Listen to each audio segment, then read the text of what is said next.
Breaking news from Zimbabwe Uncensored. The battle for control of ZANU-PF and Zimbabwe's future has reached a critical turning point as the party's top decision-making body, the Politburo, meets today in Harare. At the center of the storm, billionaire businessman Kudakwashe Tagwirei, whose shockingly bold attempt to secure a powerful position in ZANU-PF has been blocked by Vice President Constantino Chiwenga, and now President Mnangagwa is caught in the middle. This is no ordinary meeting. With ZANU-PF's make-or-break annual conference just weeks away, October 13th to 18th in Mutare, today's discussions could shape Zimbabwe's political landscape for years to come. The big question: will Mnangagwa side with his wealthy ally Tagwirei, or will Chiwenga's military-backed faction shut down Tagwirei's political ambitions once and for all? Tagwirei versus Chiwenga, the battle lines are drawn. Tagwirei, Zimbabwe's most powerful businessman, has been bankrolling ZANU-PF for years, paying salaries, buying cars, and even funding election campaigns. But now, he wants something in return: a seat at the table. His goal? To join ZANU-PF's Central Committee, a key body that influences party decisions. But Chiwenga isn't having it. Just weeks ago, he publicly ordered Tagwirei out of a Central Committee meeting, declaring he's not a member. Chiwenga, a no-nonsense former general, has long criticized entrepreneurs like Tagwirei, accusing them of corruption and economic sabotage. And now, he's making it clear, money won't buy power in ZANU-PF. Mnangagwa's dilemma, stuck between his bankroller and his VP.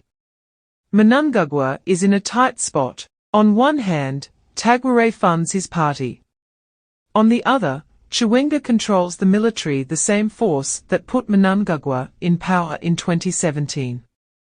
Even more explosive, Tagwirei's own words have come back to haunt him. He once famously said, "Anyone who is not a entrepreneur is foolish." That statement sparked nationwide outrage, and now, Chiwenga is using it to block his political rise. Meanwhile, Mnangagwa has publicly condemned Zigananda, a term for wealthy businessmen who manipulate politics, seen as a direct shot at Tagwirei. But behind closed doors, will he really cut ties with his biggest financier? The 2030 agenda: will Mnangagwa extend his rule? Another huge issue hanging over today's meeting: will Mnangagwa stay in power beyond 2028? Last year, ZANU-PF secretly endorsed a plan to extend his rule to 2030, but Mnangagwa has publicly denied wanting to break term limits. Yet, with Tagwirei's money and Chiwenga's resistance, the president is walking a political tightrope.